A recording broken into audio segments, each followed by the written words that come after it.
Pak, Ya, ya. kita akan membicarakan masalah pantai sekarang. Ya, ya. Seperti yang Anda tahu, kita ini kan lagi mencoba untuk mengangkat desa kita ini agar mempunyai satu destinasi wisata Ya. yang akan berpengaruh nanti terhadap perekonomian masyarakat sekitar.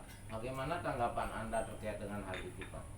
Kalau pendapat saya pribadi, saya kemarin itu sangat bahagia sekali adanya gerakan dari teman-teman buat kelompok Popularis bersih-bersih di pantai. Setelah itu berkembang sedikit demi sedikit. Artinya ekonomi sudah mulai tumbuh di desa kita sendiri.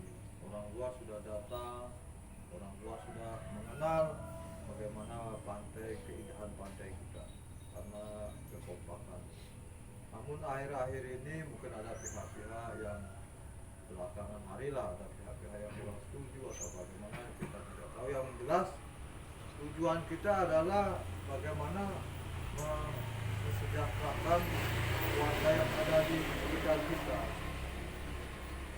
Terus kalau kita kaitkan dengan keyakinan kita kan, kita ingin menjadi orang yang bermanfaat dengan adanya pantai itu. Kira-kira menurut Anda bagaimana itu, Pak? Itu bagus sekali, bahkan kita diajarkan dalam agama kita bahwa manusia yang baik, sebaik-baik manusia itu adalah manusia yang bermanfaat bagi manusia lainnya. Ini sudah kita jalankan di pantai. Kenapa saya bilang begitu? Karena setelah kita bersihkan pantai, pada akhirnya pedagang-pedagang itu bisa mengais rezekinya di sana. Yang apa istilahnya, yang biasanya dia dapat jualan 10.000, 20.000 per hari, ya alhamdulillah dapat jualan banyak. Meskipun kita tidak beda-bedakan mau dia beragama apapun, yang jelas kita sudah membantu sesama manusia. Terus kaitannya sekarang kalau kita kaitkan dengan Islam yang rahmatan lil alamin. Nah, di sana notabene kita berkumpul dengan segala macam orang-orang di luar kepercayaan kita. Masuk enggak itu? Masuk sekali, karena kita di sana kan tidak pernah memilih siapa-siapa yang harus jualan di sana, siapa-siapa yang kita ajak. Bahkan kita rangkul semua dengan cara bersaudara, karena kita tahu kita ini sesama anak Indonesia, kan begitu. Karena ada tingkatannya, kita ada bergaul dengan sesama, bergaul dengan alam, bergaul dengan istilahnya orang di luar Indonesia, kan begitu sama manusia.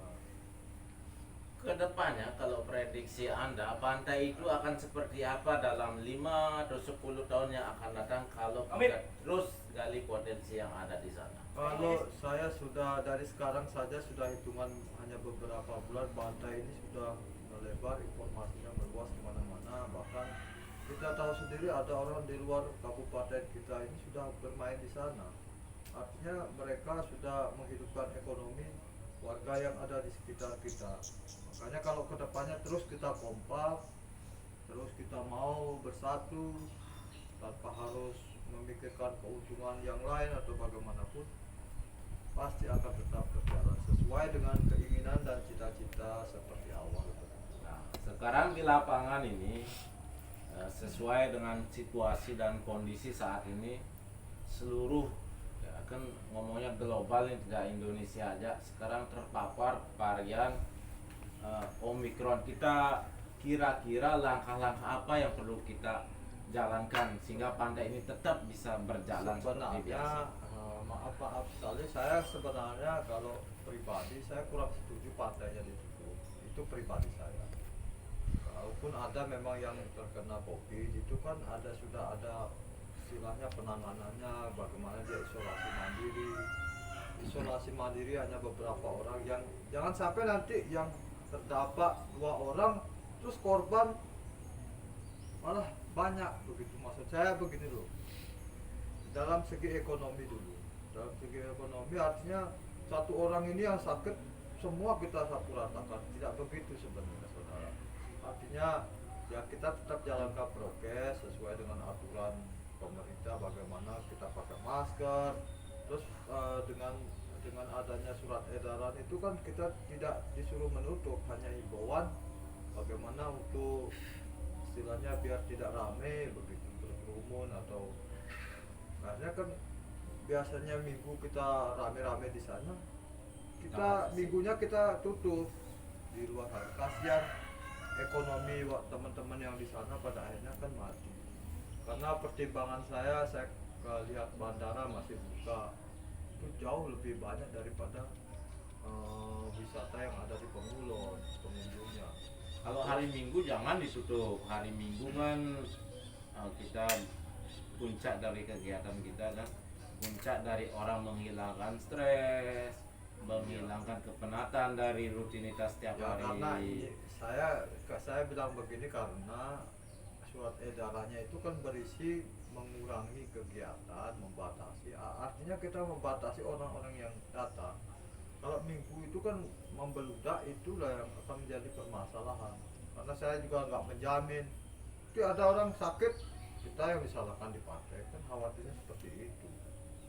Kalau yang sudah terkena, dia kan sudah ditangani, jangan sampai yang lain terkena. Berarti istilahnya di stres. lapangan perlu kita sediakan sarana prasarana, pemberitahuan, himbauan kepada pengunjung Makanya yang bikin untuk aturan, senantiasa itu menjaga prokes.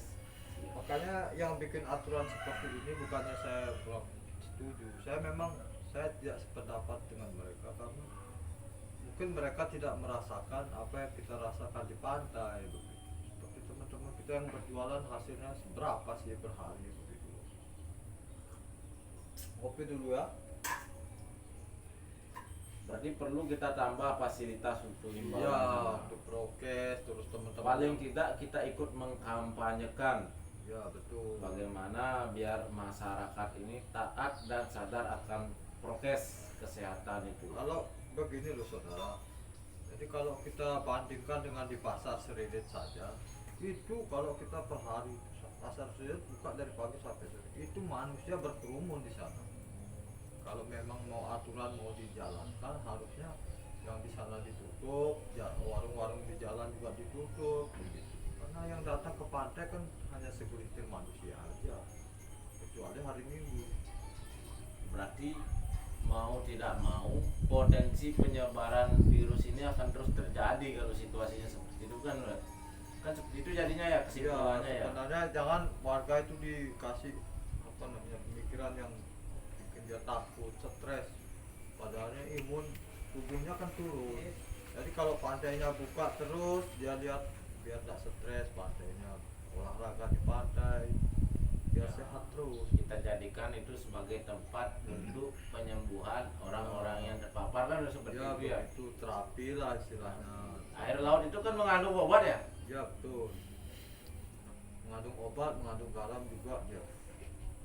Garam itu sangat komponen yang sangat Garamnya diperlukan. mahal sekarang, makanya pemerintah juga belum bisa nurunin garam. Tiba-tiba mau pindahin ibu kota, itu saya repot di sana. Oh, kok kaitannya jauh sekali ke ibu kota, Pak?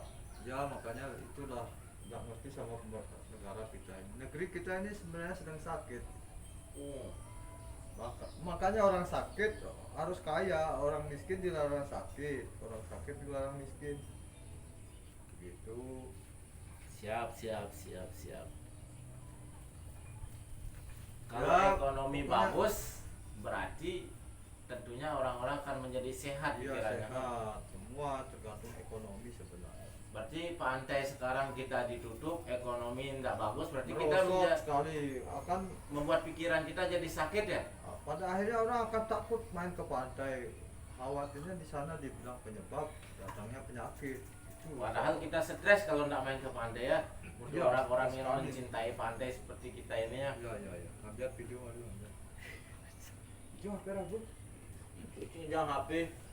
Emang tas. Ini cobaan lalu. Jes lalu tuh cobaan terus. Jangan simpan. Ini ada yang penasehat baru. Lempar. Jat. Lempar. Ini Amir.